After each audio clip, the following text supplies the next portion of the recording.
Suscríbete a Venganza Perfecta. Ahora, comencemos con esto. El sol de la mañana atravesaba las persianas de la modesta casa de 2 pisos en Veracruz, pintando rayas doradas sobre los pisos de madera. Braulio Cortés estaba en la cocina, espátula en mano, volteando hot cakes mientras 3 voces competían por su atención.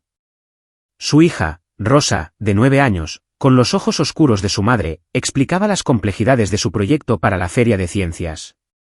Marcos, de 6 años, estaba sentado a la mesa construyendo una torre con sus cereales, y Emma, de 4 años, se aferraba a la pierna de Braulio, con sus pequeños dedos agarrando sus jeans mientras tarareaba una canción que había aprendido en el preescolar. «Papi, ¿no estás escuchando?», se quejó Rosa, con las manos en las caderas en un gesto que le recordaba dolorosamente a Delia. «Sí te estoy escuchando, cariño. ¿Estás probando qué tierra hace crecer los tomates más rápido?». Braulio puso una pila de hot cakes en la mesa y se agachó al nivel de Emma. «¿Y tú, pequeño bichito, necesitas dejar caminar a papá o todos moriremos de hambre?». Emma se rió y soltó su pierna, trepando a su asiento elevado. Braulio captó su reflejo en la ventana de la cocina, 38 años, las canas apenas comenzaban a salpicar su cabello oscuro en las sienes. 18 años con la Unidad de Operaciones Especiales, UNOPES, de la Marina habían dejado sus marcas, visibles e invisibles. Sus manos, marcadas por 100 operaciones en 3 estados conflictivos, eran gentiles mientras cortaba los hot cakes de Emma en trozos pequeños. La puerta principal se abrió y entró Delia, con su uniforme de enfermera arrugado por un turno de 12 horas en el Hospital Regional de Veracruz. Parecía agotada, pero sonrió al ver la escena, su marido jugando al papá de casa mientras sus hijos devoraban el desayuno. «Eres un santo», dijo ella, besándole la mejilla. «Voy a ducharme y a dormir por aproximadamente 100 años». «Tienes 4 horas antes de tener que recoger a Emma del preescolar», le recordó Braulio. «¿4 horas? Eso es como unas vacaciones». Delia revolvió el cabello de Marcos y desapareció escaleras arriba. Braulio se había retirado del servicio activo hacía 6 meses, haciendo la transición a un rol civil entrenando a nuevos reclutas en la cercana base naval de Veracruz. La decisión no había sido fácil. La UNOPES había sido su vida desde los 20 años, la hermandad, las misiones, el propósito. Pero ver la última obra escolar de Rosa a través de una videollamada desde una ubicación clasificada en la Sierra Madre había cristalizado algo para él. Sus hijos estaban creciendo y él se lo estaba perdiendo. «Papi, ¿vas a venir a mi presentación?», preguntó Rosa, con jarabe en la barbilla. «No me la perdería por nada, Rosie». La verdad era que Braulio ya se había perdido demasiado. Los primeros pasos de Marcos, las primeras palabras de Emma, incontables horas de dormir y fiestas de cumpleaños. Se hizo una promesa a sí mismo y a Delia: los niños eran lo primero ahora, siempre. Miró la foto en el refrigerador. Su antiguo equipo, 8 hombres que habían pasado juntos por el infierno. Algunos de ellos no habían regresado a casa. Otros cargaban heridas que nunca sanarían por completo. Braulio había sido uno de los afortunados físicamente intacto, mentalmente agudo y ahora tenía la oportunidad de estar presente para su familia de una manera que su propio padre nunca lo había estado. Después del desayuno, Braulio subió a los niños a su camioneta Ford Explorer. Rosa parloteaba sobre su próxima excursión, mientras Marcos cantaba al ritmo de la radio, desafinado pero entusiasta. Emma balbuceaba en su asiento de seguridad, su vocabulario expandiéndose diariamente en esa forma explosiva de los niños de 4 años. El estacionamiento de la escuela primaria era el caos habitual de SUVs y minivans. Braulio acompañó a Rosa a su salón, con su mano en la de él. Ella estaba llegando a esa edad en la que no siempre quería tomarse de la mano en público, pero esta mañana apretó fuerte. «Te quiero, papi». «Yo también te quiero, Rosie». Déjalos asombrados en esa presentación. Dejó a Marcos en su clase de kinder y luego llevó a Emma al preescolar. Para cuando regresó a casa, Delia ya estaba dormida, con su teléfono en la mesita de noche y el timbre alto por si llamaban del hospital. Braulio se movió por la casa en silencio, recogiendo juguetes, cargando el lavavajillas, viviendo la vida doméstica que hace 6 meses no podría haber imaginado. Su teléfono vibró con un mensaje de texto de su excomandante, Claudio Mora, ahora trabajando en seguridad privada en Ciudad de México. «Tengo una oportunidad de trabajo si te interesa». Braulio escribió de vuelta: «Tal vez». Bastante adaptado a la vida civil. Hablamos luego. La verdad era que no extrañaba el trabajo tanto como temía que lo haría. Extrañaba a los hombres, la camaradería, la confianza absoluta. Pero no extrañaba los despliegues de medianoche, los meses lejos de casa, el borde constante de hipervigilancia. Estaba aprendiendo a relajarse, a existir en un mundo donde no todos eran una amenaza potencial. Esa tarde, Braulio recogió a Emma del preescolar. Ella corrió hacia él a través del patio de recreo, con sus coletas rebotando y su cara manchada de pintura de la hora de arte. Él la levantó en sus brazos y ella envolvió sus pequeños brazos alrededor de su cuello. «Papi, te hice un dibujo». Era una familia de figuras de palitos tomados de la mano bajo un sol amarillo. Él era el alto a la izquierda, Delia a la derecha, y 3 figuras más pequeñas entre ellos. «Es hermoso, bichito. Lo pondremos en el refrigerador». La abrochó en su asiento de seguridad y se dirigió a recoger a Marcos. El niño de 6 años salió de su salón con su mejor amigo, charlando sobre cartas de Pokémon. Braulio esperó pacientemente mientras comparaban sus colecciones, luego extrajo a su hijo con promesas de que su amigo podría venir a jugar pronto. Rosa fue la última. Subió a la camioneta con una sonrisa triunfante. «La maestra Patricia dijo que mi proyecto fue el mejor de la clase». «Esa es mi chica». Pararon por el lado de camino a casa, una tradición de los miércoles que Braulio había comenzado. 3 niños, 3 sabores diferentes, un padre orgulloso viéndolos disfrutar de la felicidad simple. Estos eran los momentos por los que había luchado en la sierra y en la costa. La razón por la que hombres como él hacían lo que hacían, para proteger esto, para preservar esta vida ordinaria y extraordinaria. Delia estaba despierta cuando llegaron a casa, parada en la cocina con mayones y una de las viejas camisetas de la marina de Braulio, su cabello oscuro aún húmedo de la ducha. Levantó una ceja ante la evidencia de helado en la cara de Emma. «Papi te consiente demasiado», dijo ella, pero estaba sonriendo. «Es miércoles», anunció Emma solemnemente, como si eso explicara todo. Esa noche, cenaron juntos en la mesa. Pasta con salsa marinara, la favorita de Rosa. La conversación fluyó fácilmente, chismes escolares, caricaturas, la insistencia de Marcos de que había visto un tiburón en la bañera. Braulio y Delia intercambiaron miradas divertidas a través de la mesa, esa comunicación silenciosa de las parejas casadas por mucho tiempo. Después de la cena, Braulio supervisó la tarea mientras Delia bañaba a Emma. Rosa trabajó en sus problemas de matemáticas con mínimas quejas, y Marcos practicó sus palabras visuales. A las 8, los 3 niños estaban en la cama, y Braulio y Delia colapsaron en el sofá. «Eres bueno en esto», dijo Delia, con la cabeza en su hombro. «¿En qué? ¿Estar en casa? Me preocupaba que estuvieras subiéndote por las paredes». Braulio pensó en eso. «No voy a mentir, es un ajuste. Pero miro a esos 3 arriba, y sé que tomé la decisión correcta.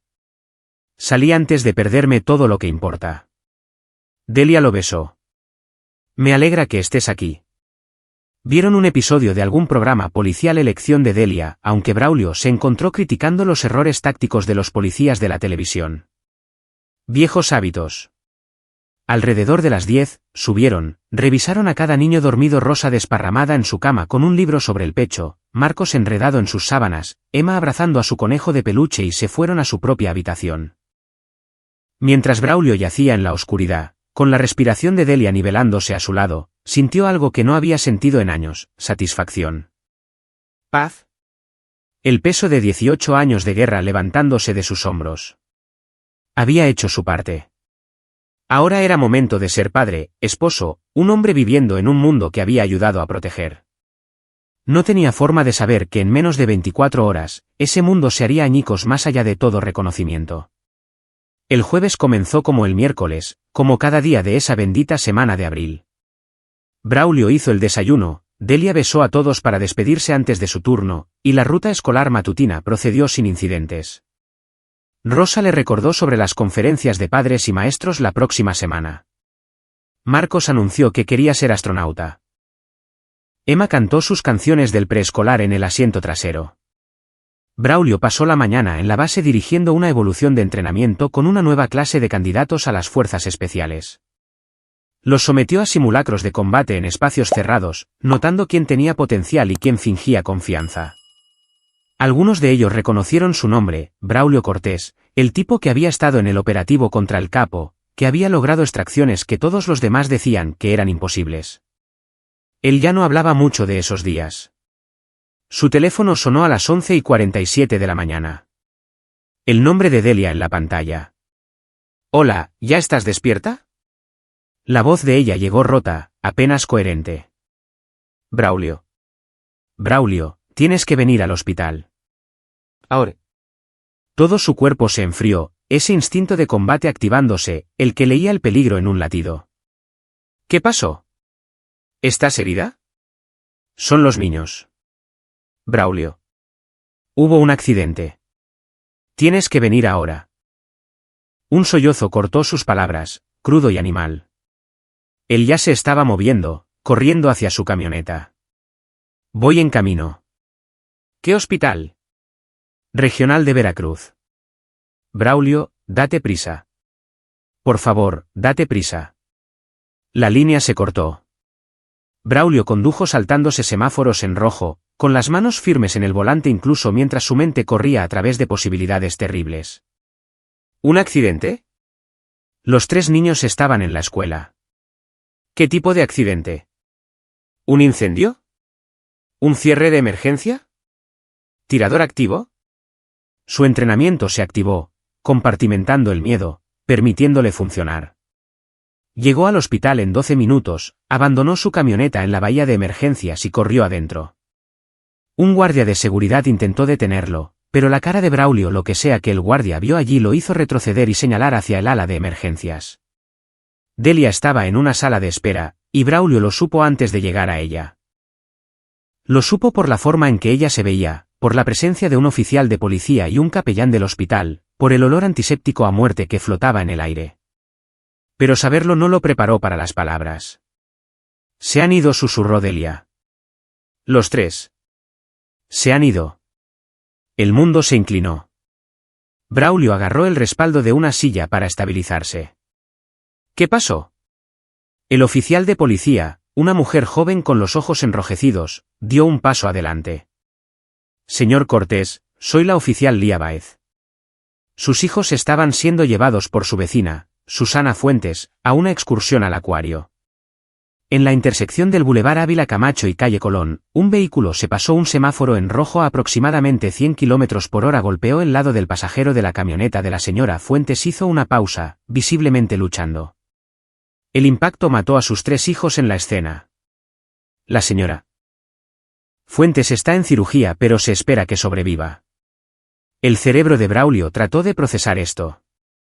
Susana Fuentes, su vecina, se había ofrecido a conducir porque Delia estaba trabajando y Braulio tenía entrenamiento. Rosa en el asiento del pasajero, probablemente señalando cosas en la ruta. Marcos y Emma en la parte trasera, tal vez tomados de la mano como lo hacían a veces. ¿Quién conducía? Su voz no sonaba como la suya. La oficial Báez intercambió una mirada con su compañero. El conductor ha sido puesto bajo custodia. Estaba intoxicado. Nivel de alcohol en sangre 3 veces el límite legal. Huyó de la escena a pie, pero fue detenido a 2 cuadras de distancia. ¿Quién?, repitió Braulio. Esteban Huerta, 23 años. El nombre no significaba nada para Braulio. Solo otro conductor ebrio, otro pedazo de basura humana que decidió que su conveniencia importaba más que las vidas que podría destruir. Excepto que no solo había arriesgado vidas. Las había terminado. Las piernas de Braulio cedieron. Se sentó pesadamente en una silla de plástico, con la cabeza entre las manos. 18 años de combate, de ver amigos destrozados por artefactos explosivos improvisados, de cargar hermanos heridos a través del fuego enemigo, y nada lo había preparado para esto. Sus 3 bebés, su Rosa, su Marcos, su Emma. iOS en un instante porque un pedazo de mierda borracho no pudo llamar a un Uber. Delia colapsó a su lado, y se abrazaron mientras se hacían pedazos. Las siguientes horas pasaron en un borrón de pesadilla, papeleo, identificación, la morgue. Braulio vio a sus hijos una última vez. Sus pequeños cuerpos demasiado quietos, demasiado rotos. Las manos de Rosa todavía tenían pegamento seco de su proyecto de ciencias. Marcos llevaba la camiseta de Spider-Man que había insistido en ponerse esa mañana. Emma abrazaba a su conejo de peluche, colocado allí por algún amable técnico de emergencias médicas que entendió que una niña de 4 años no debería estar sola. Braulio memorizó sus rostros, cada peca, cada pestaña. Lo guardó en su mente junto con detalles de misiones y evaluaciones tácticas. Otra pieza de información que llevaría para siempre. Para la noche, la noticia se había extendido. El teléfono de Braulio vibraba constantemente con llamadas y mensajes de texto de sus antiguos compañeros de equipo, de vecinos, de colegas de enfermería de Delia. Sus padres condujeron desde Villahermosa, Tabasco. La hermana de Delia voló desde Monterrey. La casa se llenó de gente que tenía buenas intenciones pero cuya presencia se sentía asfixiante. Braulio se paró en su porche trasero, mirando el juego de columpios que había instalado el verano pasado. El proyecto de feria de ciencias de Rosa estaba en la mesa de picnic, las plantas de tomate que había estado cuidando con tanto esmero. Adentro, las pinturas de dedos de Emma todavía cubrían el refrigerador. Los camiones de juguete de Marcos cubrían el piso de la sala. Evidencia de vidas que habían existido esta mañana. Vidas que se suponía que se extenderían por décadas. Primeros días de escuela, graduaciones, bodas, nietos, todo borrado porque Esteban Huerta había decidido conducir borracho a las 11 de la mañana. Claudio Mora llegó después de la medianoche, cuando la mayoría de los simpatizantes finalmente se habían ido. Encontró a Braulio todavía en el porche, con ojos ciegos fijos en el patio oscuro. Hermano, dijo Claudio en voz baja, sentándose a su lado. Braulio no respondió. No podía. Lo siento tanto, maldita sea. Se sentaron en silencio. Claudio había sido el compañero de nado de Braulio durante la Semana del Infierno, había estado en el helicóptero durante el operativo contra el Capo, había recibido 2 disparos en Culiacán y siguió luchando. Habían pasado juntos por el infierno. Pero esto era diferente. Esto era peor. ¿Qué necesitas?, preguntó Claudio finalmente. Necesito a mis hijos de vuelta. Lo sé. Pero como eso es imposible. Necesito saber que el pedazo de mierda que los mató va a pagar. Pagar de verdad. Claudio asintió lentamente. Lo hará. El sistema se encargará. Braulio se volvió para mirar a su viejo amigo, y algo en sus ojos hizo que Claudio se quedara quieto. Sí. El sistema. El funeral se llevó a cabo un martes, 6 días después del accidente. 3 pequeños ataúdes. 3 servicios separados comprimidos en una mañana insoportable. La iglesia se desbordó de gente, vecinos, maestros, antiguos compañeros de equipo de Braulio, familias de las escuelas de los niños.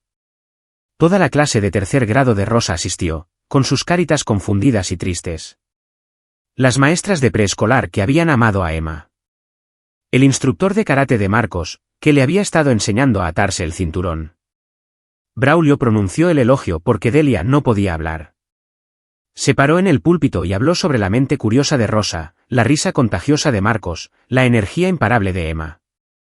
Contó historias que hicieron sonreír a la gente a través de sus lágrimas, y su voz nunca vaciló. Porte militar, pensó Delia distantemente. Él podía compartimentar su dolor, amurallarlo, funcionar cuando lo necesitaba. Pero ella vio sus manos temblando cuando se volvió a sentar, vio el músculo saltando en su mandíbula, la forma en que sus ojos se habían vuelto planos y fríos. En el cementerio, Braulio, Delia y su familia se pararon bajo el sol de abril mientras 3 ataúdes eran bajados a la tierra. Alguien estaba cantando. Alguien más estaba llorando. Braulio no sentía nada de eso. Estaba en otro lugar. En algún lugar oscuro y concentrado. La fiscal, una mujer llamada Margarita Hasso, los había visitado hace 2 días. Se había sentado en su sala de estar, rodeada de flores de condolencia, y explicó el caso. Esteban Huerta está siendo acusado de 3 cargos de homicidio vehicular, conducción bajo la influencia y abandonar la escena de un accidente. Dado su nivel de alcohol en sangre y las circunstancias, estamos buscando un tiempo de prisión sustancial. ¿Qué tan sustancial?, había preguntado Braulio. Las pautas de sentencia sugieren de 15 a 20 años, posiblemente más dado el número de víctimas. Cumplirá la mayor parte. Braulio había asentido. No era suficiente. Nada podría ser suficiente. Pero era algo.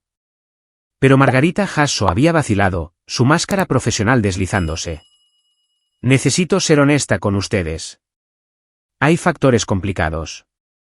El padre de Esteban Huerta es el juez Gustavo Huerta, del Tribunal de Distrito.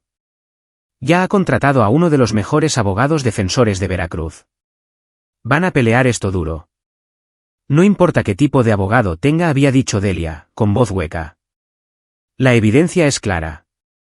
Mató a nuestros hijos. Tienen razón.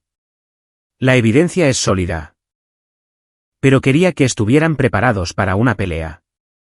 Ahora, de pie junto a la tumba, Braulio pensaba en esa conversación. El hijo de un juez. Dinero. Conexiones. El tipo de ventajas que doblaban la justicia a su voluntad. Pensó en ello, y lo archivó en esa parte fría y calculadora de su cerebro que lo había mantenido vivo a través de 18 años de combate. Después del funeral, la gente se reunió en la casa de Braulio y Delia. Comida, recuerdos compartidos, consuelo vacío. Braulio se paró en la esquina, aceptando condolencias mecánicamente. Su equipo apareció con fuerza, 8 hombres que habían luchado a su lado en los peores lugares de la tierra, ahora parados en su sala de estar ofreciendo lo único que podían, presencia, hermandad. Claudio lo llevó aparte. Se dice en la calle que los abogados de Huerta van por un acuerdo de culpabilidad, tratando de reducir los cargos a homicidio negligente. Reducir la sentencia. La mandíbula de Braulio se tensó. Mató a 3 niños mientras estaba borracho y huyó. Lo sé. Pero su papá está conectado. El dinero habla. Entonces haremos que grite. Claudio estudió la cara de su amigo. ¿Qué estás pensando? Estoy pensando que la fiscal tiene razón. Nos espera una pelea. Y yo no pierdo peleas. Esa noche, después de que todos finalmente se fueron, después de que Delia lloró hasta quedarse dormida por agotamiento, Braulio se sentó en su oficina en casa. Buscó todo lo que pudo encontrar sobre Esteban Huerta y su padre, el juez Gustavo Huerta. Esteban Huerta, 23 años. Expulsado de 2 universidades. Múltiples arrestos por conducir ebrio que habían desaparecido misteriosamente de su historial. Licencia suspendida con la que había estado conduciendo de todos modos. Un patrón de comportamiento imprudente habilitado por un padre que hacía desaparecer los problemas. Juez Gustavo Huerta, juez del Tribunal de Distrito por 12 años. Reputación de ser duro con el crimen pero conocido por proteger a los ricos y conectados. Casado con Violeta Huerta, activa en círculos de caridad. Un hijo, Esteban. Braulio cavó más profundo, usando habilidades que había aprendido en informes de inteligencia y preparación de misiones. Las redes sociales de Esteban, desbloqueadas y arrogantes, mostraban a un joven que nunca había enfrentado consecuencias. Fotos de él bebiendo, presumiendo de cómo su papá lo sacaba de problemas, burlándose de la gente pequeña, que tenía que seguir las reglas. Había un vídeo de 2 días antes del accidente, Esteban, claramente borracho, riéndose con amigos sobre casi golpear a un peatón. No se preocupen, le había dicho a la cámara, mi viejo lo arreglará como siempre. Braulio vio ese vídeo 3 veces. Luego abrió una nueva carpeta en su computadora y la tituló Justicia. Comenzó a recopilar pruebas, rastrear patrones, construir un archivo. Su entrenamiento en la UNOPES le había enseñado paciencia, planificación, precisión. Pero también le había enseñado algo más: cuando las reglas de combate fallaban en proteger a los inocentes, a veces tenías que escribir nuevas reglas. La lectura de cargos estaba programada para 2 semanas después del funeral. Margarita Hasso llamó para prepararlos. Los Huerta están ejerciendo mucha presión, admitió. La defensa está argumentando que Esteban no tiene condenas previas. Porque su padre las hizo desaparecer, interrumpió Braulio. Lo sé. Pero legalmente, si están borradas, no existen. Vamos a pelear, señor Cortés. Se lo prometo. Pero necesita prepararse para la posibilidad de que esto no salga como debería. Braulio le agradeció y colgó. Luego llamó a Claudio Mora. Necesito información sobre el juez Gustavo Huerta. Todo. ¿Con quién está conectado? ¿De dónde viene su dinero? ¿Qué está escondiendo? Braulio. Necesito saber a qué me enfrento, Claudio. Eso es todo. No era todo. Y ambos lo sabían. Pero Claudio había servido con Braulio lo suficiente como para entender cuando una orden era realmente una orden. Veré qué puedo encontrar. Llegó la lectura de cargos. Braulio y Delia se sentaron en la sala del tribunal, tomados de la mano, viendo a Esteban Huerta entrar arrastrando los pies con un traje caro y una expresión practicada de remordimiento. El juez Huerta se sentó detrás de su hijo, irradiando autoridad y confianza. Esteban se declaró no culpable. Su abogado, un hombre de habla suave llamado Orlando Salazar, argumentó que Esteban había estado sufriendo una emergencia médica, una reacción adversa a medicamentos recetados mezclados con una sola bebida. Pintó a Esteban como una víctima de las circunstancias, un joven que había cometido un error de juicio pero que no merecía que le destruyeran la vida. La fiscal respondió con la evidencia de alcohol en sangre, las declaraciones de los testigos, el hecho de que Esteban había huido de la escena. Pero el juez Torres, presidiendo la lectura de cargos, fijó la fianza en un mero 1,000,000 de pesos. Esteban salió de la sala del tribunal 2 horas después de entrar. Braulio lo vio irse. Vio cómo abrazaba a su padre. Vio cómo salían por la entrada trasera para evitar las cámaras. Memorizó cada detalle, la forma en que Esteban caminaba, la inclinación arrogante de su cabeza, la ausencia total de remordimiento genuino. Fuera del tribunal, los reporteros los rodearon. Braulio hizo una breve declaración, con voz firme. 3 niños están muertos. Rosa, Marcos y Emma Cortés. Tenían toda su vida por delante. Estamos confiando en el sistema de justicia para hacer responsable a su asesino. Pero mientras él y Delia conducían a casa en silencio, Braulio sabía que esa confianza estaba fuera de lugar. El juicio estaba programado para 3 meses después, julio. En esos meses, Braulio vio cómo el sistema legal se doblaba y retorcía bajo el peso de la influencia de la familia Huerta. Los testigos se retractaron de sus declaraciones después de visitas de los investigadores de Huerta. El informe de toxicología que mostraba el nivel de alcohol en sangre de Esteban fue desafiado por un experto de la defensa que afirmó que las muestras habían sido contaminadas. Las imágenes de seguridad de negocios cercanos que mostraban el auto de Esteban pasándose el semáforo en rojo misteriosamente desarrollaron huecos y fallas. Margarita Hasso luchó duro. Braulio podía ver eso. Pero ella era una fiscal con un presupuesto estándar contra un equipo legal que podía facturar 20 millones de pesos y no parpadear. Braulio pasó esos meses en un extraño limbo. Pasaba por los movimientos de la vida, comía, dormía, entrenaba reclutas pero no sentía nada. La casa resonaba con la ausencia. Delia trabajaba horas extras en el hospital, incapaz de estar en casa donde cada rincón guardaba recuerdos. Apenas hablaban entre ellos, su dolor demasiado crudo y separado. Por la noche, Braulio se sentaba en su oficina compilando información. Claudio había cumplido con un expediente sobre el juez Huerta que revelaba a un hombre experto en ocultar su corrupción. Huerta tenía inversiones en empresas fantasma vinculadas a contratistas de defensa. Había fallado favorablemente en casos donde tenía intereses financieros no revelados. Había hecho desaparecer cargos por conducir ebrio y asalto para los hijos de donantes ricos. Y Esteban no era su primer salvamento. Hubo una chica hace 7 años que acusó a Esteban de asalto en una fiesta universitaria. El caso se había evaporado de la noche a la mañana. La chica se había transferido de escuela y nunca volvió a hablar de ello. Braulio encontró su nombre, su historia, y la agregó a su archivo. El juicio comenzó un lunes sofocante de julio. La sala del tribunal estaba llena de medios, defensores de víctimas y curiosos. Braulio y Delia se sentaron en la primera fila, con la mano de Delia apretando la de él tan fuerte que dolía. Esteban Huerta se sentó en la mesa de la defensa luciendo sombrío y pulcro. Cada pulgada el joven prometedor cuya vida había sido descarrilada por la tragedia.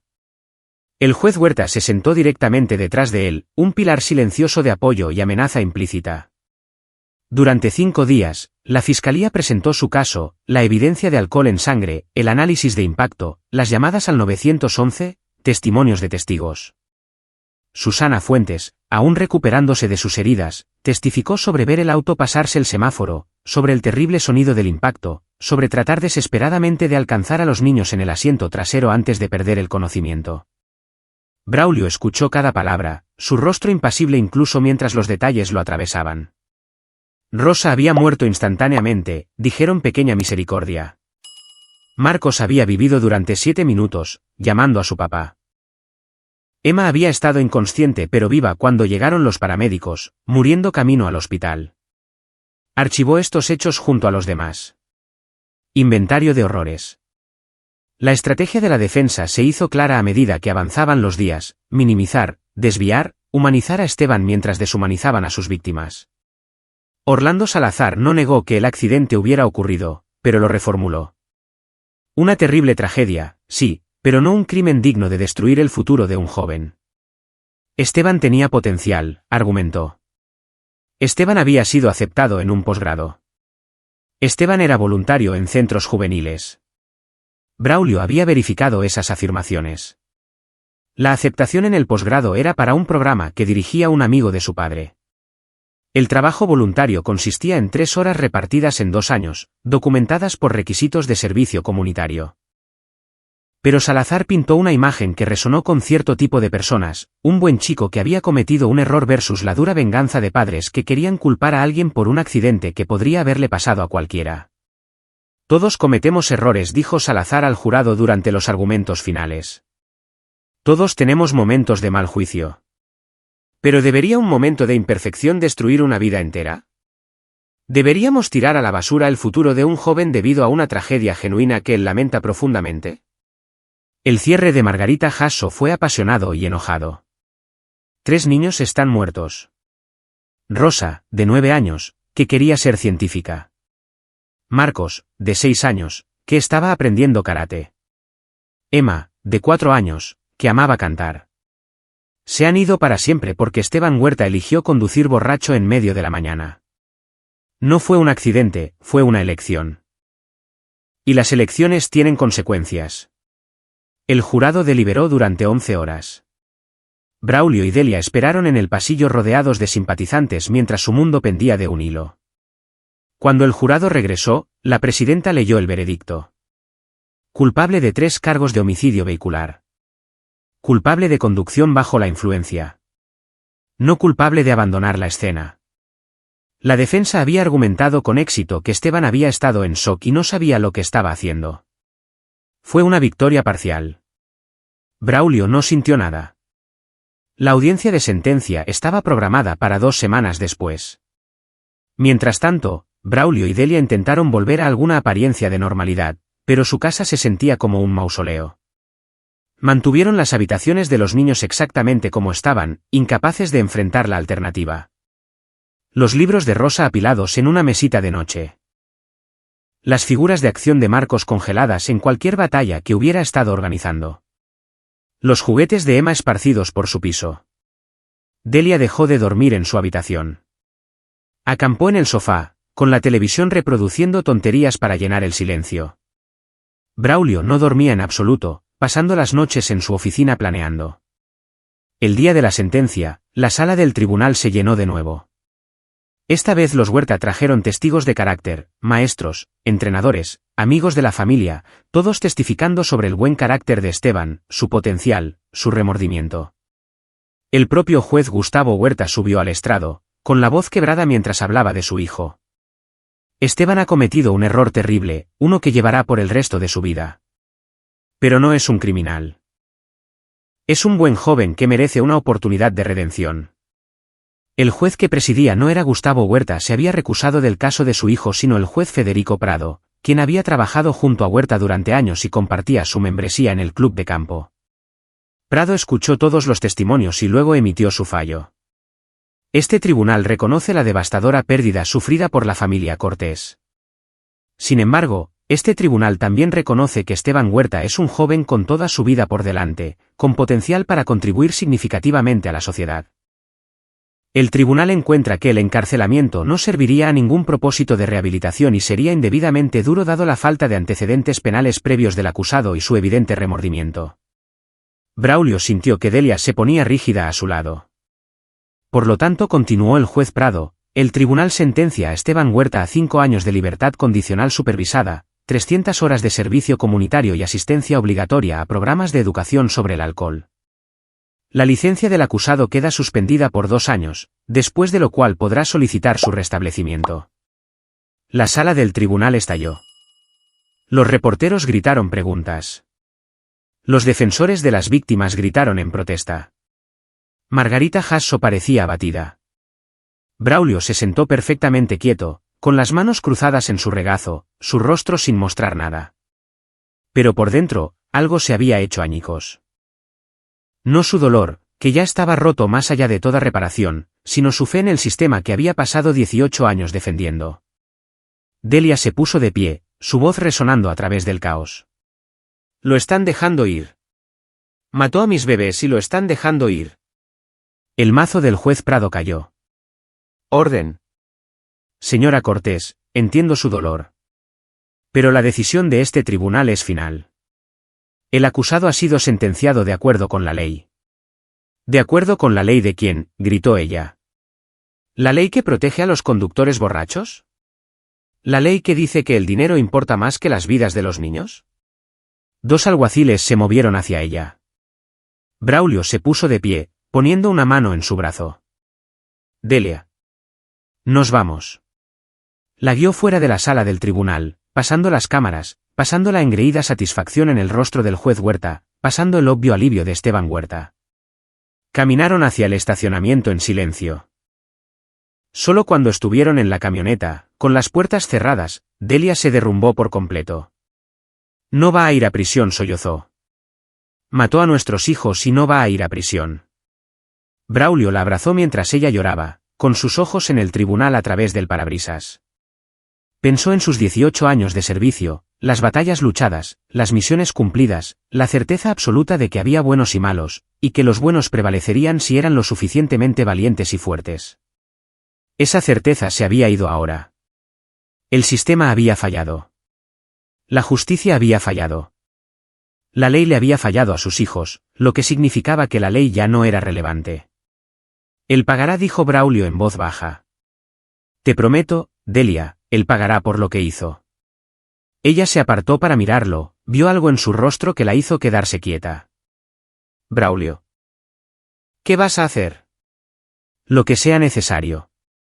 Esa noche, después de que Delia finalmente cayera en un sueño exhausto en el sofá, Braulio se sentó en su escritorio y tomó una decisión. No era un hombre que creyera en la justicia vigilante o en tomar la ley en sus propias manos.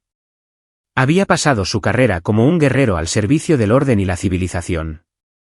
Pero el orden había fallado. La civilización había fallado. Ahora todo lo que quedaba era el derecho más fundamental de cualquier padre, hacer pagar a quienes lastimaron a sus hijos. Braulio abrió su teléfono y envió un mensaje de texto a Claudio Mora. Necesito un equipo. 6 hombres. Seguridad operativa absoluta. Explicaré en persona. La respuesta llegó en minutos. Recibido. ¿Cuándo? Mañana por la noche. Mi casa. 2100 horas. Braulio se reclinó en su silla, su mente ya cambiando al modo de planificación de misión. Había pasado 18 años realizando operaciones detrás de las líneas enemigas, extrayendo objetivos de alto valor, eliminando amenazas a la seguridad nacional. Esas habilidades no iban a desaparecer solo porque se hubiera retirado. Y Esteban Huerta acababa de convertirse en un objetivo de alto valor. 6 hombres se reunieron en el garaje de Braulio a las 9 de la noche siguiente. Claudio Mora, por supuesto, quien había sido el compañero de nado de Braulio y su amigo más cercano. Rafael Aburto, un francotirador con un don para la precisión de largo alcance. Bruno Frías, experto en demoliciones que podía hacer que cualquier cosa explotara o se silenciara. Héctor Gatica, comunicaciones y guerra electrónica. Iván Ibarra, especialista en inteligencia. Armando Cruz, médico y experto en combate cuerpo a cuerpo. Todos ellos habían servido con Braulio en algún momento u otro. Todos ellos tenían familias, vidas, razones para decir no a lo que sea que él estaba a punto de pedir. Ninguno de ellos lo haría. Braulio se paró ante ellos, y vieron en su rostro de qué se trataba esto. Todos habían oído hablar de la sentencia, la farsa de justicia. Todos habían servido junto a hombres que habían dejado hijos atrás, y todos habían jurado proteger a esos niños si ocurría lo peor. ¿Saben lo que le pasó a mis hijos?, comenzó Braulio. Saben que el pedazo de mierda que los mató obtuvo libertad condicional. Saben que su padre es un juez que manipuló el sistema para proteger a su hijo. Hizo una pausa, mirando a los ojos a cada hombre. No les estoy pidiendo que sean parte de lo que viene después. Pero necesito saber si alguno de ustedes va a ser un problema. Si van a intentar detenerme, si van a reportarme. Porque terminé con la ley. Terminé con la justicia. Voy a manejar esto a mi manera, y necesito saber si alguno de ustedes se va a interponer en mi camino. El silencio se mantuvo por un largo momento. Entonces habló Claudio. ¿Qué necesitas? La pregunta flotó en el aire del garaje por 3 latidos. Luego, uno por uno, los otros asintieron. Lo que necesites, dijo Rafael. Cuenta conmigo, de Bruno. Héctor, Iván y Armando hicieron eco del sentimiento. No porque aprobaran la justicia vigilante en principio, sino porque entendían lo que Braulio era, lo que todos ellos eran, guerreros que habían visto la oscuridad del mundo y la habían combatido. Y a veces la oscuridad ganaba a través de los tribunales en lugar de en los campos de batalla. Braulio asintió una vez con firmeza. Entonces aquí está lo que necesito saber. ¿Puede alguno de ustedes pensar en una razón por la que no debería hacer esto? ¿Algún argumento que los detendría si estuvieran en mi posición? Iván habló, con voz reflexiva. Tienes a Delia en quien pensar. Haces esto, incluso si no te atrapan, te cambia. Vivirás con ello para siempre. Y ella lo sabrá. Puede que no sepa los detalles, pero lo sabrá. Ella ya sabe que algo viene, dijo Braulio. No voy a mentirle a mi esposa. Pero tampoco voy a dejar que el hombre que mató a mis hijos camine libre porque su padre tiene dinero y conexiones. ¿Qué hay de tus padres?, preguntó Armando. ¿Tus suegros? Han perdido a sus nietos. Si caes por esto, te pierden a ti también. Braulio había pensado en esto. Había pensado en poco más durante las últimas 36 horas. Si no hago nada, me pierdo a mí mismo de todos modos. No puedo vivir en un mundo donde Esteban Huerta no enfrente consecuencias reales. No puedo despertar cada día sabiendo que él está ahí afuera viviendo su vida mientras mis hijos están bajo tierra. Claudio se inclinó hacia adelante. Entonces, ¿cuál es la jugada? No te estás simplemente desahogando. Tienes un plan. Braulio sacó una computadora portátil y proyectó una pantalla en la pared del garaje. La cara de Esteban Huerta apareció junto con su rutina diaria, ubicaciones, patrones. Durante los últimos 3 meses, lo he estado rastreando. Vive en la casa de huéspedes de su padre en Boca del Río. Conduce un BMW que papi le compró. Va a los mismos bares, mismo gimnasio, misma cafetería. No se esconde. Está celebrando. La pantalla cambió para mostrar fotos de vigilancia. Esteban bebiendo en bares, riendo con amigos, viviendo su vida como si 3 niños no hubieran muerto por su mano. Publica todo en las redes sociales, continuó Braulio. Sus ubicaciones, sus planes, con quién está. Cree que es intocable porque lo es, legalmente.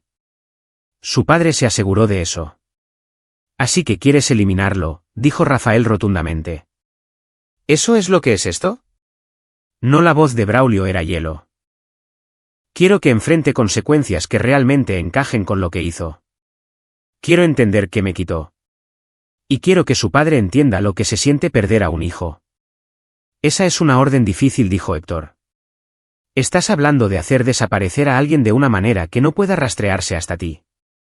De una manera que envíe un mensaje sin dejar evidencia. Eso es protocolo fantasma. Hemos ejecutado protocolos fantasma antes. En territorio hostil contra combatientes enemigos, señaló Iván. Esto es doméstico. Este es el hijo de un juez. El calor sobre esto será nuclear. Entonces planeamos en consecuencia. Braulio hizo clic en la siguiente pantalla. Tengo 48 horas comenzando el viernes por la noche. La hermana de Delia se la lleva a Monterrey el fin de semana. Ella necesita alejarse de esta casa, de los recuerdos. Estaré solo. Sin coartada, pero también sin testigos de lo que estoy haciendo. 48 horas meditó Claudio. Eso es apretado. Es suficiente. Esteban tiene un patrón.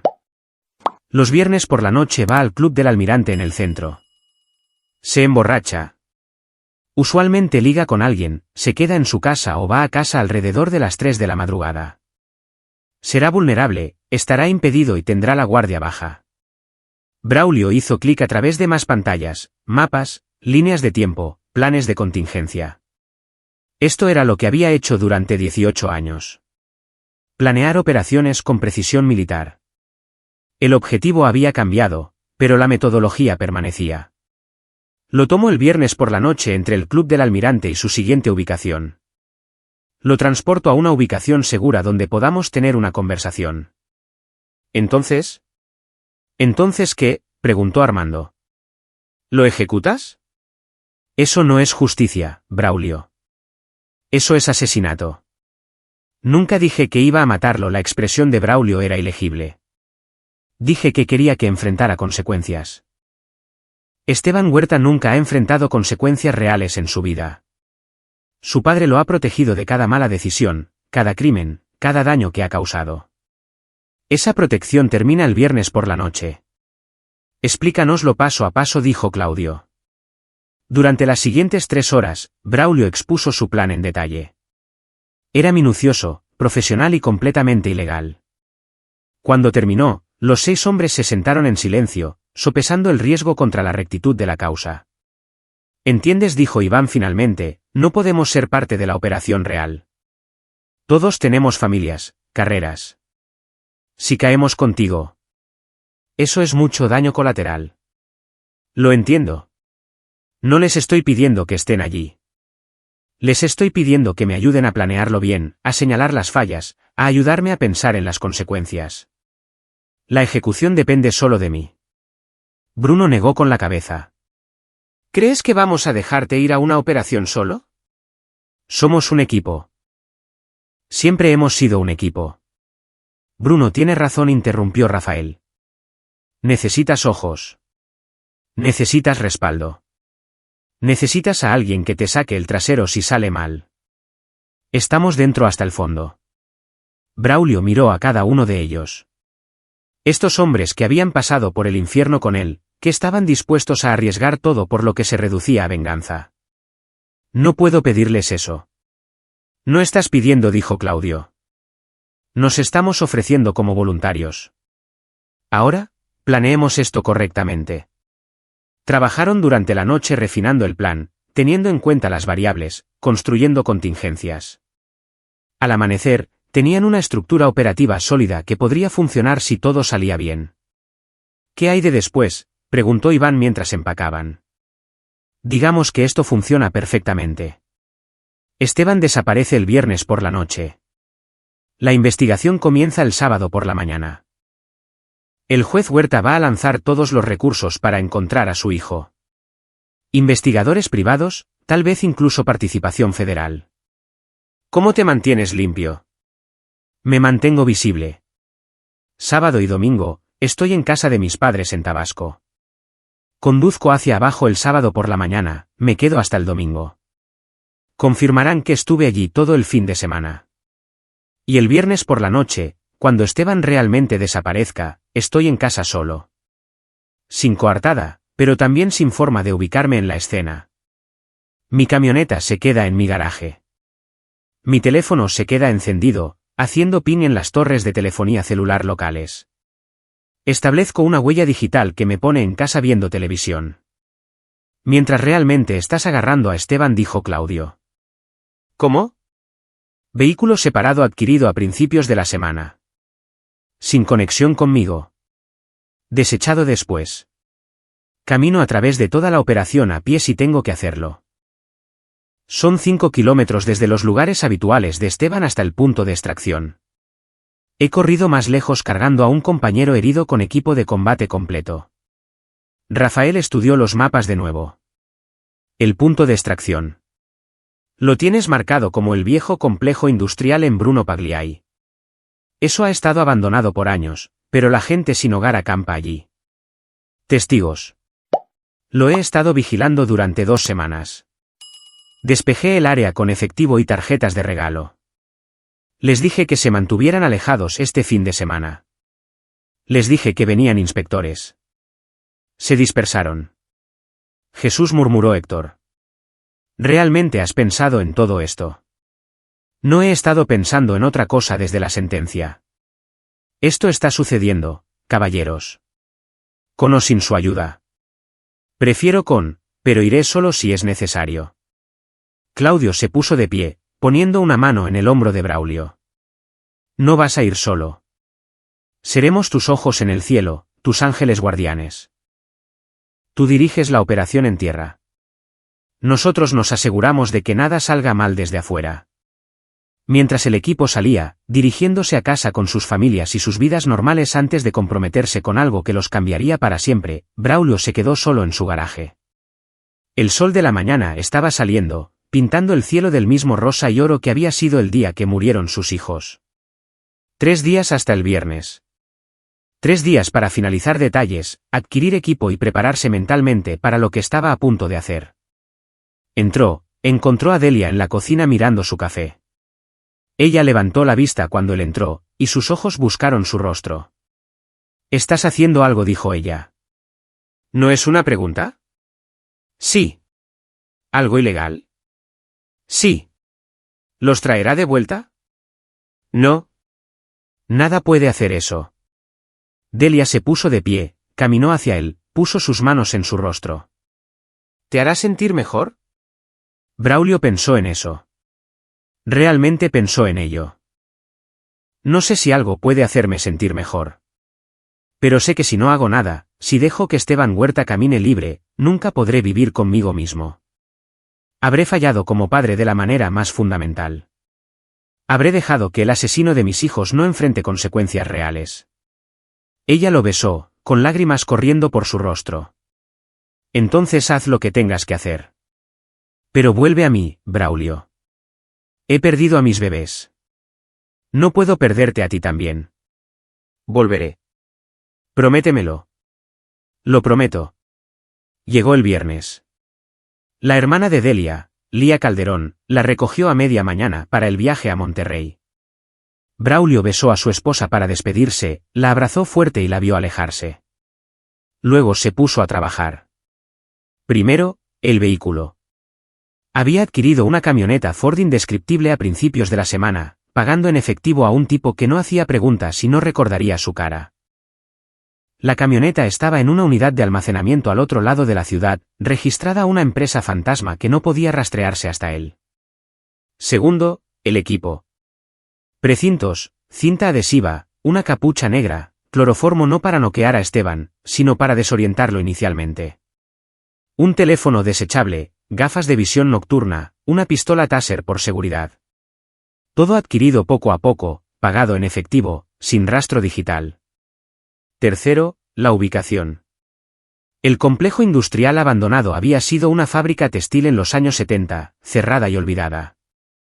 Braulio había pasado las últimas 2 semanas preparando una habitación en el sótano, insonorizada tanto como fuera posible, amueblada con una sola silla y algunos suministros básicos, un lugar para tener una conversación muy seria. Para la noche, Braulio estaba listo. Envió un mensaje de texto a Claudio desde el teléfono desechable, en posición. La respuesta llegó de inmediato, recibido. Ojos en el objetivo. Está en el Club del Almirante. 3 tragos adentro. Braulio esperó en la camioneta a 2 cuadras del bar, invisible en la multitud del viernes por la noche. Se vistió con ropa oscura, indescriptible, el tipo de atuendo que las cámaras de seguridad capturarían pero que los testigos tendrían dificultades para describir. Una gorra de béisbol cubría su rostro. Guantes cubrían sus manos. A las 2:47 de la madrugada, llegó el mensaje de texto de Claudio: se está moviendo. Dirigiéndose al estacionamiento a pie, solo. Braulio encendió la camioneta, condujo lentamente hacia el estacionamiento. Esteban Huerta tropezaba por la acera, borracho pero funcional, con su teléfono en la mano mientras enviaba mensajes de texto a alguien, probablemente alineando su próxima conquista, su próxima validación de que el dinero de su padre podía comprarle cualquier cosa. Nunca lo vio venir. Braulio detuvo la camioneta junto a él en el garaje vacío, abrió la puerta corredera y en 2 segundos tuvo a Esteban adentro. Taser desplegado, cuerpo poniéndose rígido, el paño empapado en cloroformo sobre su boca durante 10 segundos solo para desorientarlo. Precintos en sus muñecas, capucha sobre su cabeza y la puerta cerrada de golpe. 30 segundos desde el primer contacto hasta despejar. Precisión militar. Braulio salió del garaje, giró en calles secundarias y tomó una ruta tortuosa hacia el complejo industrial. En la parte trasera de la camioneta, Esteban comenzaba a volver en sí, haciendo sonidos confusos bajo la capucha. Esteban Huerta, dijo Braulio, con voz plana. Vas a desear haberte quedado en casa esta noche. Vas a desear muchas cosas, pero principalmente vas a desear no haber matado a mis hijos. El ruido desde la parte trasera de la camioneta cambió de tono de confusión a miedo. Bien, pensó Braulio. El miedo es solo el comienzo. Entró en el complejo de la fábrica, condujo hacia la parte trasera donde los árboles y los edificios colapsados proporcionaban cobertura. La camioneta desapareció en las sombras, invisible desde la carretera.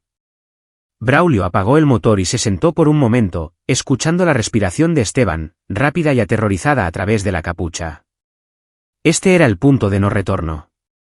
Una vez que saliera de esta camioneta, una vez que avanzara con este plan, no habría vuelta atrás.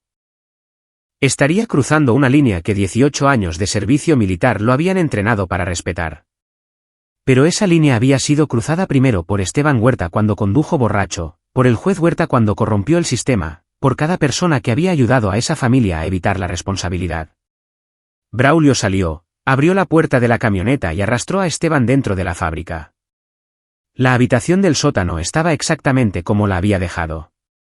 Paredes de concreto desnudo, una sola silla de metal atornillada al piso, una linterna de campamento proporcionando luz fría. Sin ventanas, sin salida excepto la puerta que Braulio controlaba. Tiró a Esteban en la silla, aseguró sus muñecas atadas con precintos a los reposabrazos con restricciones adicionales, luego retrocedió y le quitó la capucha.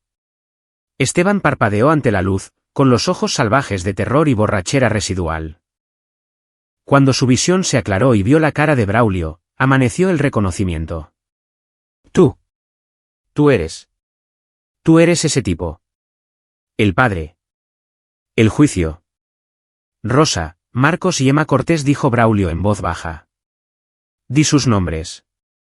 ¿Qué? Yo no. Di sus nombres. Rosa, Marcos y Emma. Esos eran mis hijos. Mi hija de 9 años que quería ser científica. Mi hijo de 6 años que estaba aprendiendo karate. Mi hija de 4 años que amaba cantar. Tú los mataste, Esteban. Te emborrachaste a las 11 de la mañana, te pasaste un semáforo en rojo y los mataste. Fue un accidente. No quise. Tú elegiste conducir. Tú elegiste beber. Tomaste una decisión consciente que llevó directamente a sus muertes. Eso no es un accidente. Eso es homicidio negligente. ¿Pero sabes cómo lo llamó el juez? Un error. ¿Sabes lo que obtuviste por matar a 3 niños? Libertad condicional. Esteban estaba llorando ahora, con la nariz goteando. Lo siento. Lo siento tanto. Pienso en ello todos los días. No quería que nadie muriera. Huiste de la escena. Huiste mientras morían en esa camioneta. No llamaste al 911. No intentaste ayudar. Corriste porque eres un cobarde que nunca ha enfrentado consecuencias por nada en toda su patética vida. Braulio acercó una segunda silla y se sentó frente a Esteban. Su voz permaneció tranquila, controlada, pero había algo debajo de ella, algo frío y absoluto que hizo que el terror de Esteban aumentara. Tu padre te facilitó esto. Cada vez que condujiste ebrio que hizo desaparecer, cada cargo de agresión que enterró, cada vez que movió los hilos para sacarte de problemas, te convirtió en el tipo de persona que podía matar a 3 niños y pensar que saldría limpio. En cierto modo, él es tan responsable como tú. Por favor, susurró Esteban. Por favor, haré cualquier cosa. Mi papá tiene dinero. No quiero dinero. Tenía algo más valioso que el dinero. Tenía a mis hijos. Tú me los quitaste. Ahora voy a quitarte algo a ti. Los ojos de Esteban se abrieron de par en par. ¿Me vas a matar? Braulio consideró la pregunta. Honestamente, se lo había estado preguntando durante 3 días. La respuesta fácil era sí. Meterle una bala en la cabeza a Esteban. Deshacerse del cuerpo donde nunca lo encontrarían. Dejar que el juez Huerta pasara el resto de su vida sin saber qué le pasó a su hijo. Justicia poética. Pero eso era demasiado rápido, demasiado misericordioso. Esteban Huerta merecía sufrir como sufría Braulio, como sufría Delia. Merecía vivir con las consecuencias de sus acciones por una vez en su privilegiada vida. No, dijo Braulio finalmente. No voy a matarte. Pero vas a desear que lo hubiera hecho. Durante las siguientes 48 horas, Braulio impartió una clase magistral de guerra psicológica. Aprendió estas técnicas en la escuela Seré: supervivencia, evasión, resistencia, escape. Aprender a resistir la tortura y los interrogatorios. Ahora las aplicaba a la inversa, desmoronando a Esteban Huerta pieza por pieza. Comenzó con una simple privación. Nada de comida, solo agua. La luz permanecía encendida, impidiendo el sueño. Cuando Esteban se quedaba dormido, Braulio golpeaba con la mano la silla de metal, despertándolo de golpe. Hora tras hora, pregunta tras pregunta, obligando a Esteban a confrontar cada terrible decisión que había tomado. Háblame de la chica de la Universidad Veracruzana. La que te acusó de agresión. La cabeza de Esteban se levantó de golpe. ¿Cómo S.A.? Dímelo. Y Esteban lo hizo. En su estado de agotamiento y terror, la verdad se derramó. La agresión había ocurrido. Su padre había pagado a la familia de la chica para retirar los cargos, luego hizo sellar el caso. Esteban había aprendido que el dinero podía hacer desaparecer cualquier cosa. Háblame de las otras veces que condujiste borracho. ¿Cuántas hubo realmente? 5. Antes de 5. Papá hizo que todos desaparecieran. Dime qué estabas pensando cuando te subiste a tu auto esa mañana. No lo recuerdo. Había estado bebiendo desde la noche anterior. Sabía que estaba borracho, pero necesitaba llegar a casa. Pensé que podría lograrlo. Siempre lo lograba antes. Hasta que no lo hiciste. Hasta que mataste a mis hijos. Las horas se desdibujaron. Braulio no lastimó físicamente a Esteban. No era necesario. El aislamiento, el agotamiento, la confrontación forzada con su propia culpabilidad lo derrumbaron más efectivamente de lo que cualquier paliza podría haberlo hecho. Para el sábado por la tarde, Esteban era un desastre. Se había orinado encima 2 veces. Temblaba constantemente. Había confesado todo: las agresiones, la conducción en estado de ebriedad, los atropellos y fugas, el patrón de comportamiento permitido por el dinero y el poder de su padre. Braulio lo grabó todo en una grabadora de voz digital. Evidencia que nunca vería un tribunal, pero que cumplía su propósito: obligar a Esteban a reconocer lo que era. ¿Por qué haces esto?, preguntó Esteban, con la voz ronca. Porque el sistema falló. Tu padre corrompió el proceso que se suponía debía hacerte responsable. Entonces, estoy estableciendo la responsabilidad fuera del sistema. ¿Secuestrándome? ¿Torturándome? Eso no es justicia. Tienes razón. Justicia sería tú en prisión durante 20 años, pensando cada día en las vidas que destruiste. Como no puedo tener eso, me conformaré con esto. Tú pasando el resto de tu vida mirando por encima del hombro, sabiendo que si alguna vez vuelves a conducir borracho, si alguna vez lastimas a alguien más, volveré. Y la próxima vez, no seré tan misericordioso. Braulio se inclinó hacia adelante. Esto es lo que va a pasar. El domingo por la noche, te dejaré ir. Despertarás en un banco del parque en algún lugar sin memoria de dónde has estado o cómo llegaste allí. Irás a casa con papi y le dirás que fuiste secuestrado. Investigarán. No encontrarán nada. Y eventualmente, se convertirá en un caso sin resolver. Estás loco, tal vez. Pero yo también tengo el control aquí, lo que significa que vas a escuchar con atención.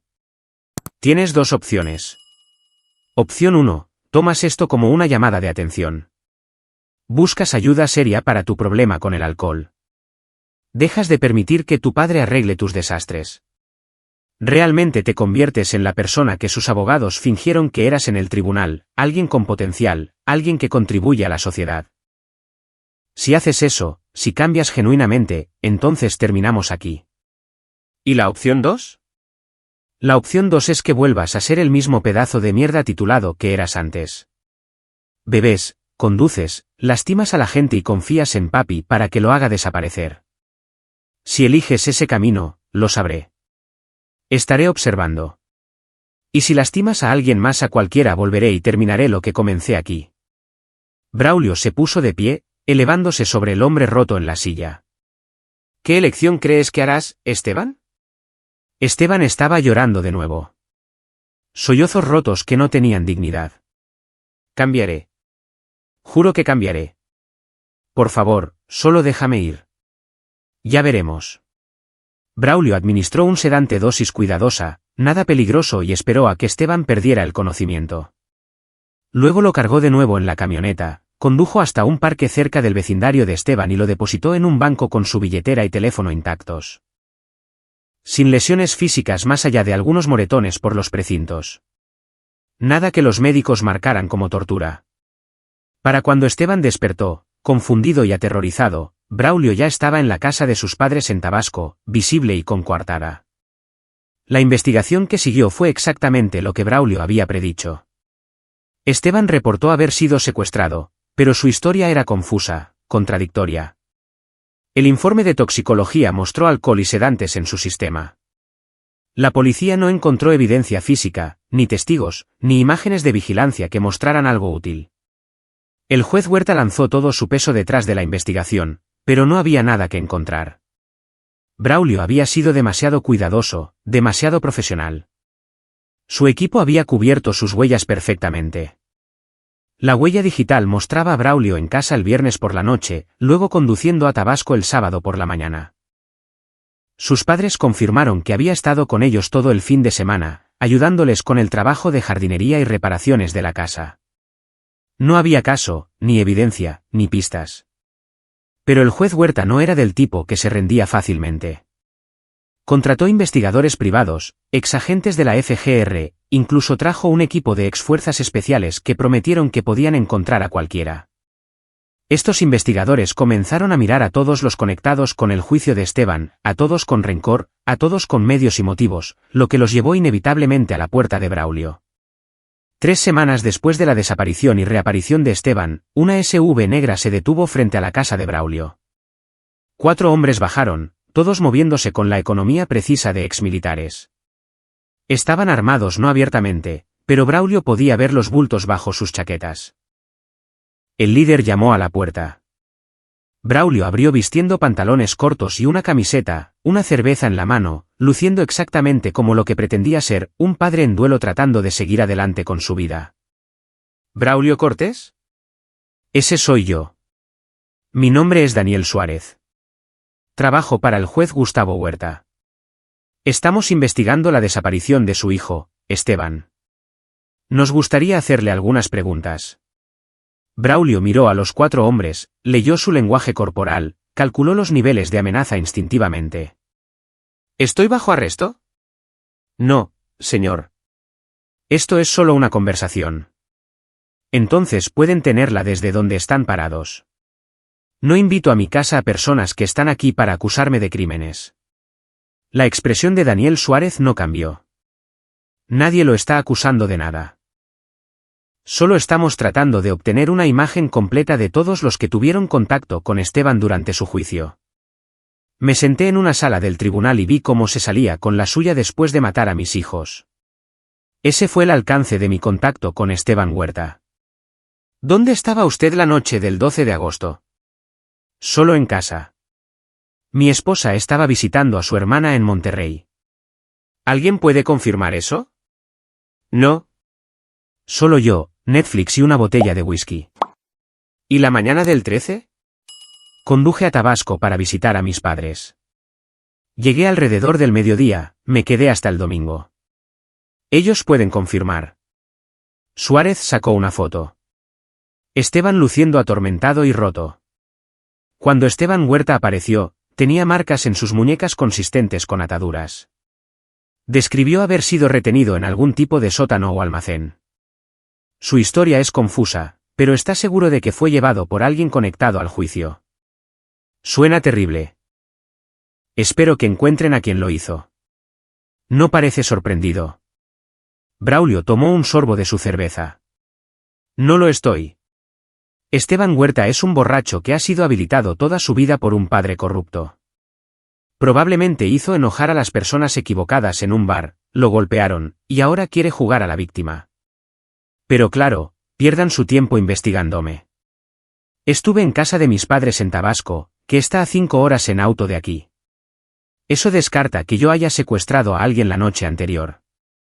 A menos que hiciera una operación el viernes por la noche y condujera a Tabasco el sábado. Entonces, ¿por qué el GPS de mi camioneta me mostraba en casa hasta las 6 de la mañana del sábado? ¿Por qué mi teléfono hizo pin en las torres locales toda la noche del viernes? ¿Por qué mi cuenta de Netflix mostró actividad hasta las 2 de la madrugada? Tienes teorías, pero no tienes evidencia porque no hice nada malo. Todo era cierto. Técnicamente. El GPS de la camioneta y los registros telefónicos confirmarían exactamente lo que Braulio dijo. La cuenta de Netflix había estado funcionando en bucle, creando una coartada digital. Nada de eso probaba inocencia, pero creaba una duda razonable. Suárez lo estudió por un largo momento. Su antigua unidad de operaciones especiales. Ahora estoy retirado. Tiene las habilidades para lograr exactamente lo que le pasó a Esteban Huerta. Tengo las habilidades para lograr muchas cosas. No significa que las haga. Lo estaremos vigilando, señor Cortés. Bien. Asegúrense de estar vigilando cuando esté viviendo mi vida mientras el hijo de su cliente continúa siendo un borracho que pone en peligro a todos a su alrededor. Tal vez vigílenlo a él la próxima vez que se ponga al volante. Los investigadores se fueron, pero Braulio sabía que no se detendrían. El juez Huerta tenía recursos, conexiones y una necesidad obsesiva de proteger a su hijo. La investigación continuaría, y eventualmente podrían encontrar algo, por lo cual Braulio ya había planeado la fase 2. Esa noche, Claudio Mora apareció en la casa de Braulio. Se sentaron en el porche trasero, cervezas en mano, hablando en voz baja. Huerta no va a dejar esto, dijo Claudio. Lo sé. Por eso necesito que entregues un mensaje. ¿Qué tipo de mensaje? Braulio sacó una unidad USB. Esto contiene grabaciones de audio de Esteban Huerta confesando múltiples crímenes que su padre hizo desaparecer. Agresiones, conducción ebria, atropellos y fugas. Suficiente para reabrir casos si alguna vez se hiciera público. Un seguro. Exactamente. Si el juez Huerta continúa viniendo tras de mí, si intenta fabricar evidencia o presionar a la policía para arrestarme, estas grabaciones se envían a todos los medios de comunicación en Veracruz. Su hijo va a prisión, su reputación se destruye y su carrera termina. Claudio tomó la unidad USB. ¿Quieres que le entregue esto a Huerta directamente? No. Quiero que se lo entregues a una abogada que he contratado, Margarita Jasso, la fiscal del juicio de Esteban. Ella lo mantendrá en depósito con instrucciones de liberarlo si algo nos sucede a mí o a Delia. Si soy arrestado bajo cargos falsos, si muero bajo circunstancias sospechosas, si Delia tiene un accidente. Cualquiera de esas cosas activa la liberación. Destrucción mutua asegurada. Prefiero pensar en ello como un tratado. Huerta me deja en paz. Yo dejo la confesión de Esteban sellada. Todos vuelven a sus vidas. ¿Y si Huerta no acepta esos términos? La sonrisa de Braulio fue fría. Entonces no solo destruyo la vida de Esteban. Destruyo el legado de Gustavo Huerta, su carrera, todo lo que ha construido. Veamos cuánto importan su poder y conexiones cuando todos sepan que ha estado encubriendo los crímenes de su hijo durante años. Claudio silbó suavemente. ¿Realmente has pensado en todo esto? He estado planeando esto durante meses, Claudio. Cada contingencia, cada ángulo. Huerta cree que es el tipo más inteligente en la habitación porque usa una toga y se sienta en un estrado. Pero he pasado 18 años siendo más astuto que personas que intentaban activamente matarme. ¿Un juez corrupto? Eso es de aficionados. El mensaje fue entregado a través de los canales legales adecuados. Margarita Hasso, quien había estado horrorizada por el veredicto original, acordó mantener las grabaciones en depósito. Envió una carta formal al abogado del juez Huerta describiendo la situación. Existía evidencia que destruiría a Esteban Huerta e implicaría a Gustavo Huerta en obstrucción de la justicia. Esta evidencia permanecería sellada siempre y cuando la familia Huerta cesara toda investigación y acoso hacia Braulio Cortés. La respuesta llegó en 48 horas. Los investigadores privados dejaron de llamar. La vigilancia terminó. El juez Huerta, a pesar de todo su poder, entendió que Braulio tenía la opción nuclear. Pero ese no fue el final.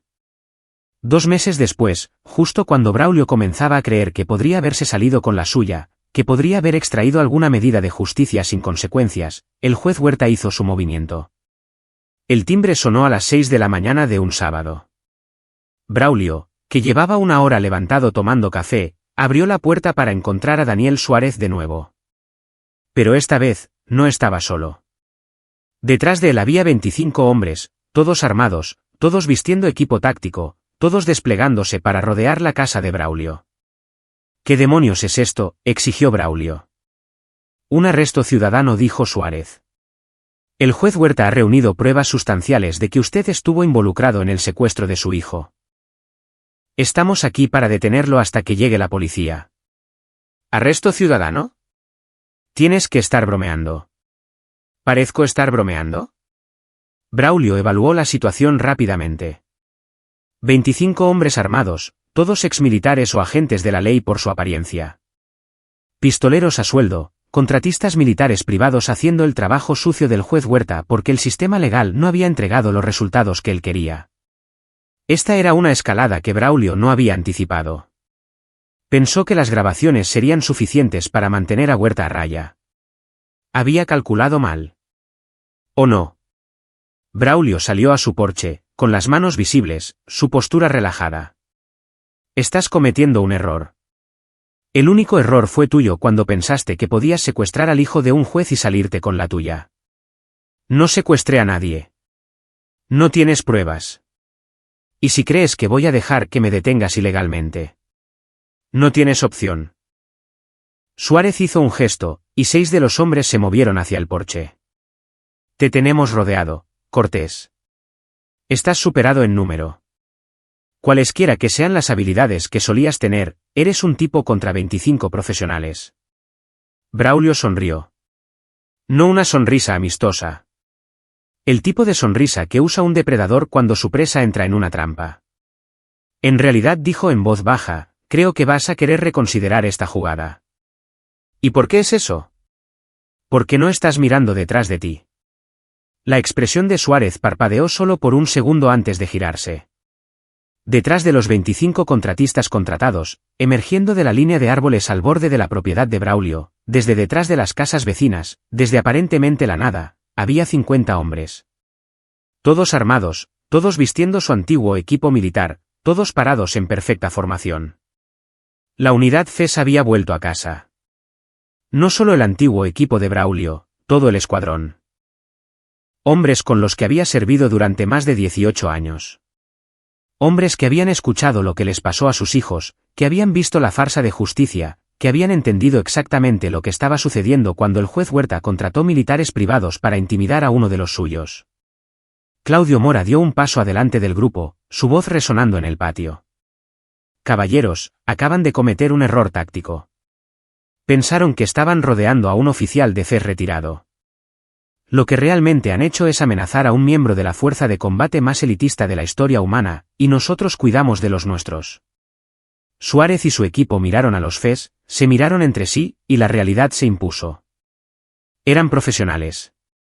Podían reconocer cuando estaban superados. 25 contratistas contra 50 operadores de fuerzas especiales. Eso no era una pelea. Eso era un suicidio. Retírense, dijo Suárez en voz baja a su equipo. Decisión inteligente, dijo Braulio. Ahora, esto es lo que va a pasar. Van a volver a sus vehículos y salir de mi propiedad. Van a decirle al juez Huerta que esta táctica falló, y van a recordarle que las grabaciones que tengo todavía están en depósito, todavía listas para destruir la vida de su hijo si continúa acosándome. El juez no va a aceptar eso. Entonces el juez es bienvenido a venir aquí él mismo y explicar por qué cree que contratar un ejército privado para intimidar a un veterano es una buena imagen. Estoy seguro de que a los medios les encantaría esa historia. Juez contrata contratistas militares para amenazar al hombre cuyos hijos fueron asesinados por el hijo del juez. Ese es un titular que termina carreras. Suárez mantuvo la mirada de Braulio por un largo momento, luego asintió. Terminamos aquí. Los contratistas volvieron a cargar en sus vehículos y se alejaron. Los FES mantuvieron la posición hasta que la última SV desapareció, luego rompieron la formación. Varios se acercaron a estrechar la mano de Braulio, a palmearle el hombro, a recordarle que la hermandad no terminaba cuando dejabas la unidad. Claudio fue el último en acercarse. Sabes que esto no ha terminado, ¿verdad? Huerta va a seguir viniendo. Déjalo. Tengo evidencia que puede destruirlo. Tengo hermanos que estarán conmigo. Y no me queda nada que perder excepto mi vida, la cual estoy dispuesto a arriesgar para asegurarme de que Esteban Huerta enfrente algún tipo de consecuencia por lo que hizo. ¿Cuál es el final del juego aquí, Braulio? El final del juego es que el juez Huerta se dé cuenta de que no puede ganar. Puede tirar dinero a esto. Puede contratar contratistas. Puede usar cada conexión que tenga. Pero no puede vencerme porque ya no juego bajo sus reglas. No me importa su poder o su posición. Me importa la justicia para mis hijos, y la tendré. El juez Gustavo Huerta se sentó en su estudio esa noche, mirando el informe de Suárez. 50 operadores de FES. El secuestrador de su hijo había llamado a toda una fuerza militar para protegerse. Las grabaciones que tenía Cortés eran legítimas. Los abogados de Huerta habían verificado que liberarlas desencadenaría investigaciones criminales a nivel estatal y federal. Gustavo había pasado 12 años como juez, ejerciendo poder e influencia, protegiendo a su hijo de las consecuencias de sus acciones. Creía que su posición lo hacía intocable, que su dinero podía resolver cualquier problema, que el sistema que controlaba siempre se doblaría a su voluntad. Braulio Cortés le había mostrado los límites de ese poder. ¿Qué hacemos?, preguntó su esposa, Violeta, desde la puerta. Aceptamos la realidad. Cortés nos tiene en jaque mate. Si sigo presionando, esas grabaciones se liberan y Esteban va a prisión por años. La reputación de nuestra familia se destruye. Mi carrera termina. ¿Pero él secuestró a Esteban? Tal vez. Probablemente. Pero no podemos probarlo. Y tiene un seguro para evitar que lo intentemos. Terminamos, Violeta. Tenemos que dejar esto ir. Esteban está aterrorizado. No sale de la casa. Tiene pesadillas. Bien. Gustavo golpeó con la mano el escritorio. Tal vez el miedo haga lo que yo nunca pude. Enseñarle que las acciones tienen consecuencias. Cortés no lo mató. Podría haberlo hecho, fácilmente. Pero no lo hizo. Solo lo asustó para que se enderezara. Tal vez eso es lo que Esteban necesitaba. Violeta miró a su esposo, el shock y la incredulidad luchando en su rostro. ¿Cómo puedes decir eso? Porque estoy cansado, Violeta. Estoy cansado de encubrirlo. Cansado de arreglar sus desastres. Cansado de verlo destruir vidas sin remordimiento. Los niños Cortés, esos 3 niños. Están muertos porque permití el alcoholismo de Esteban. Hice posible que siguiera conduciendo borracho porque hice desaparecer sus arrestos. Su sangre está en mis manos tanto como en las de él. ¿Qué estás diciendo? Gustavo miró a su esposa, a la mujer que había estado a su lado a través de 12 años de creciente corrupción, que se había beneficiado del poder y el dinero que venían con su posición. Estoy diciendo que se acabó. Dejamos a Cortés en paz. Dejamos que Esteban viva con lo que hizo. Y tal vez, solo tal vez, todos aprendamos a ser mejores personas. Pero Gustavo Huerta había subestimado dos cosas: su propia obsesión con el control y la feroz protección de su esposa hacia su hijo. Mientras Gustavo hablaba de aceptar la derrota, Violeta estaba haciendo planes propios. Contactó a un hombre llamado Pablo Duarte, un arreglador que se especializaba en problemas que necesitaban soluciones permanentes. No le dijo a Gustavo. No le dijo a Esteban. Simplemente escribió un cheque muy grande y le dio a Duarte una instrucción: haz desaparecer a Braulio Cortés. Duarte aceptó el trabajo, reclutó a su propio equipo y comenzó la vigilancia de la casa de Braulio. Observó las rutinas, mapeó la propiedad, identificó vulnerabilidades. Notó que la esposa de Braulio, Delia, rara vez estaba en casa. Se había mudado a un departamento más cerca del hospital, incapaz de vivir en la casa donde habían estado sus hijos. Eso hacía a Braulio un objetivo más fácil: solo, aislado, vulnerable. O eso pensaba Duarte. Lo que no sabía era que el equipo de Braulio seguía activo, seguía vigilando, seguía protegiendo a su hermano. Cuando la vigilancia de Duarte se hizo obvia, cuando su equipo comenzó a sondear las defensas de la propiedad, Claudio Mora se dio cuenta de inmediato. «Tienes una cola», le dijo a Braulio. «Profesionales. No policías. Equipo de 3 hombres rotando turnos. Están planeando algo». «Juez Huerta». «Esa es mi suposición». Dijo que retrocedería, pero alguien en su familia no recibió el memorándum. Braulio consideró esto. «Entonces es hora de terminar esto de una vez por todas». «¿Qué estás pensando?» «Estoy pensando que el juez Huerta necesita entender que amenazarme no solo me pone en peligro a mí, lo pone en peligro a él. Es hora de dejar de jugar a la defensiva y pasar a la ofensiva». Braulio. «No más medias tintas, Claudio. Dejé vivir a Esteban porque quería que enfrentara consecuencias para cambiar su vida. Dejé ir al juez Huerta porque pensé que la amenaza de exposición sería suficiente. Pero si vienen tras de mí ahora, si están dispuestos a escalar al asesinato, entonces necesito mostrarles exactamente con qué están tratando». Durante los siguientes 2 días, Braulio y su equipo se prepararon para lo que sabían que venía. Fortificaron su casa, instalaron cámaras y sensores adicionales, establecieron campos de tiro y posiciones de repliegue. Se armaron, no con equipo de la UNOPES, que sería ilegal, sino con armas personales que poseían legalmente. Y esperaron. Pablo Duarte hizo su movimiento un jueves por la noche, a las 3 de la madrugada, la hora más oscura. Su equipo se acercó a la casa de Braulio desde 3 direcciones, profesionales y coordinados.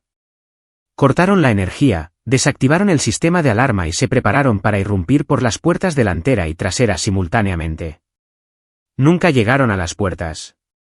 Braulio y su equipo habían estado esperando esto. En el momento en que el equipo de Duarte cruzó a la propiedad, las luces se encendieron. No desde la casa, sino desde reflectores portátiles estratégicamente colocados que iluminaron todo el patio con una intensidad brillante como la luz del día. Y Duarte se encontró mirando a 8 exoperadores de FES con equipo táctico completo. Armas apuntando a su equipo desde posiciones superiores. «Suelten sus armas», la voz de Braulio llegó a través de un sistema de altavoces. «Están rodeados, superados en armamento y ante las cámaras. Cada movimiento que hacen está siendo grabado y transmitido en vivo a nuestro asesor legal. Tienen 5 segundos para cumplir». Duarte, lo suficientemente inteligente como para reconocer cuando un trabajo había salido mal, ordenó a su equipo que se retirara. Soltaron sus armas y levantaron las manos. Braulio salió de la casa, con su rifle apuntando a Duarte. «¿Quién te contrató?» «Quiero un abogado». Respuesta incorrecta. «Claudio, llama a la policía. Hagamos que los arresten por intento de allanamiento de morada, intento de asesinato, lo que sea que el fiscal pueda hacer que se mantenga». Espera, la voz de Duarte se quebró. «Fui contratado por Violeta Huerta. La esposa del juez Huerta. Ella me pagó 4 millones de pesos para hacerte desaparecer». «¿Desaparecer como en matarme?» «Como en lo que fuera necesario para neutralizarte como una amenaza para su familia». Braulio sonrió fríamente. «Gracias. Todo eso fue grabado. Ahora te vas a sentar aquí y esperar a la policía, y vas a contarles todo. Y si eres inteligente, tomarás cualquier trato que te ofrezcan a cambio de testimonio contra Violeta Huerta. La policía llegó, arrestó a Duarte y a su equipo, y tomó declaraciones extensas. Las imágenes de vigilancia, la confesión grabada y la evidencia de un complot de asesinato por encargo crearon un caso blindado. Para la mañana, Violeta Huerta estaba bajo custodia, enfrentando cargos federales por conspiración para cometer asesinato. La historia llegó a las noticias. Esposa de juez contrata sicario para matar al padre de los niños asesinados por el hijo del juez y el escándalo resultante fue nuclear. El juez Gustavo Huerta renunció al estrado en 48 horas. Esteban Huerta, ya hecho un desastre por su propio secuestro, se derrumbó por completo cuando se enteró de que su madre enfrentaba décadas en prisión. El poder y la influencia de la familia Huerta se evaporaron de la noche a la mañana. Y Braulio Cortés, el padre cuyos hijos habían sido asesinados sin justicia real, finalmente pudo ver el sistema funcionar de la manera en que se suponía que debía hacerlo, no a través de los tribunales, sino a través de la exposición y las consecuencias. 6 meses después, Braulio se paró frente a las tumbas de sus hijos en una fría mañana de diciembre. Las lápidas eran simples pero hermosas. Rosa, Marcos y Emma Cortés. Amados hijos llevados demasiado pronto. Delia estaba a su lado, con su mano en la de él. Ahora estaban separados. El dolor y el trauma habían sido demasiado para que su matrimonio sobreviviera, pero habían mantenido una amistad, una conexión forjada en la pérdida compartida. ¿Lo hiciste?, preguntó ella en voz baja. ¿Secuestraste a Esteban Huerta? Braulio nunca lo había confirmado ni negado.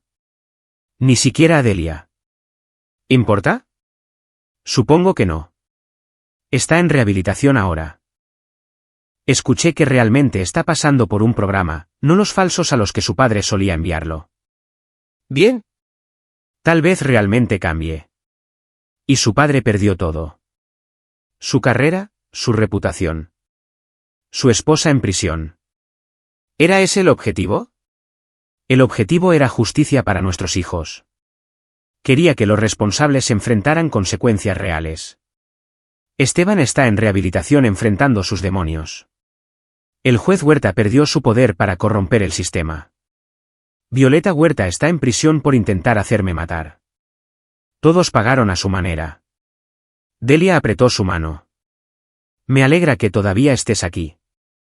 Cuando escuché sobre el ataque a tu casa, estaba aterrorizada. Pensé que te había perdido a ti también. No puedes deshacerte de mí tan fácilmente. Te prometí que volvería, ¿recuerdas?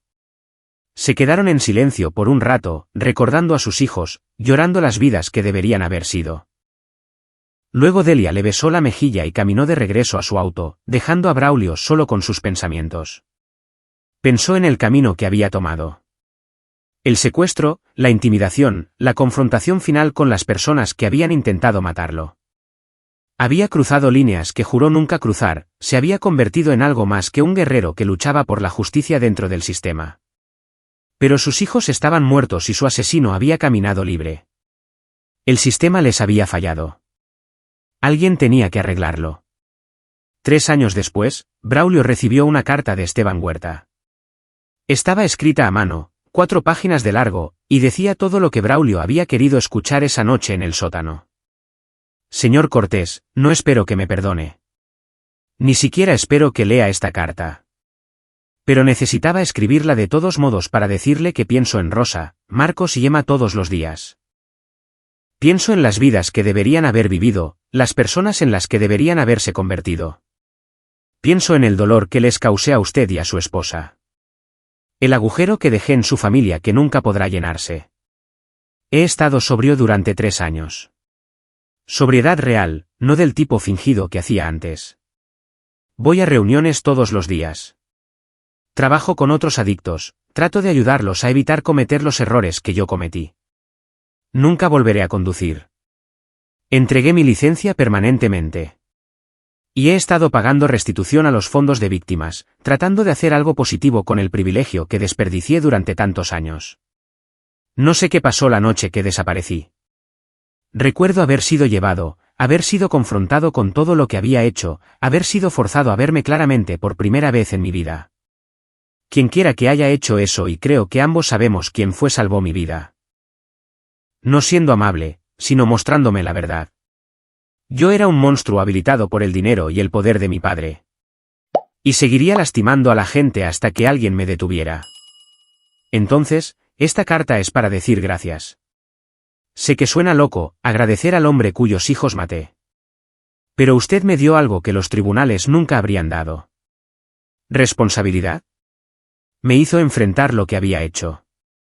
Y aunque nunca podré deshacer eso, nunca podré traer de vuelta a Rosa, Marcos y Emma, puedo asegurarme de nunca lastimar a nadie más. Lo siento, no comienza a cubrirlo. Pero lo siento. Cada día por el resto de mi vida, lo sentiré.